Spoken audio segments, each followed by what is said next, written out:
गुरुकुल तो कर्ण भी गया और अर्जुन भी, मगर गुरु को समर्पित तो केवल एकलव्य ही हो पाया। नमस्कार दोस्तों, कैसे हैं आप लोग। यह महाभारत काल की बात है, जब भारत के एक जंगल में एकलव्य नाम का एक बालक अपने माता पिता के साथ रहता था। वह अनुशासित बालक था और उसके माता पिता ने उसकी परवरिश अच्छे संस्कारों के साथ की थी।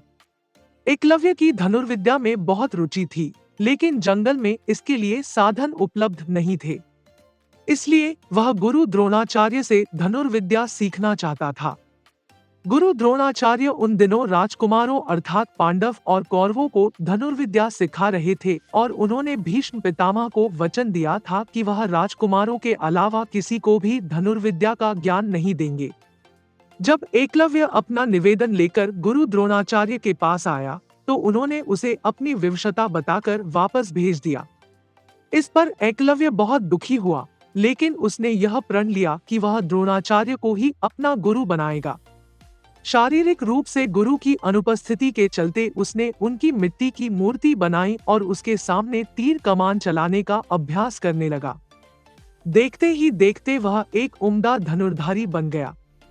एक दिन की बात है, जब गुरु द्रोणाचार्य अपने शिष्यों के साथ धनुर्विद्या का अभ्यास करने जंगल की ओर आए। उनके साथ एक कुत्ता भी था। उस समय एकलव्य भी जंगल में धनुर्विद्या का अभ्यास कर रहा था।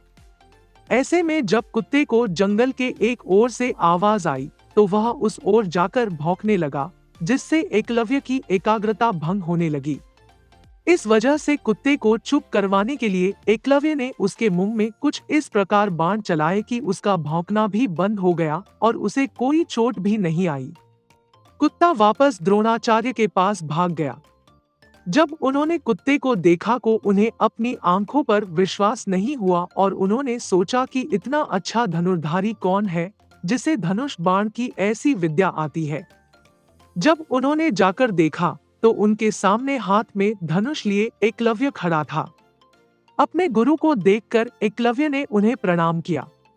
द्रोणाचार्य ने उससे पूछा कि उसने यह विद्या किससे सीखी, तो एकलव्य ने बताया कि वह किस प्रकार उनकी मूर्ति के सामने प्रतिदिन अभ्यास करता है। यह सुनकर द्रोणाचार्य आश्चर्यचकित हुए। दरअसल गुरु द्रोणाचार्य ने अर्जुन को वचन दिया था कि उससे बेहतर धनुर्धारी कोई नहीं होगा, लेकिन एकलव्य की विद्या उनके इस वचन में बाधा बन रही थी। ऐसे में उन्हें एक युक्ति सूझी। उन्होंने एकलव्य से कहा, वत्स, तुमने मुझसे शिक्षा तो ले ली, लेकिन मुझे गुरु दक्षिणा तो अभी तक नहीं दी है। आदेश करे गुरुवर। आपको दक्षिणा में क्या चाहिए? एकलव्य ने कहा। एकलव्य की बात का जवाब देते हुए द्रोणाचार्य ने कहा कि गुरु दक्षिणा में मुझे तुम्हारे दाहिने हाथ का अंगूठा चाहिए।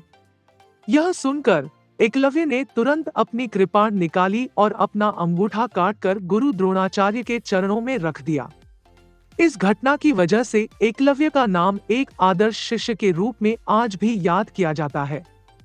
कहानी से सीख बच्चों, वीर एकलव्य की कहानी से हमें यह शिक्षा मिलती है कि अगर हम अपने लक्ष्य के प्रति पूरी तरह समर्पित हैं, तो उसे हासिल करने के बीच में आने वाली कोई भी बाधा अहमियत नहीं रखती।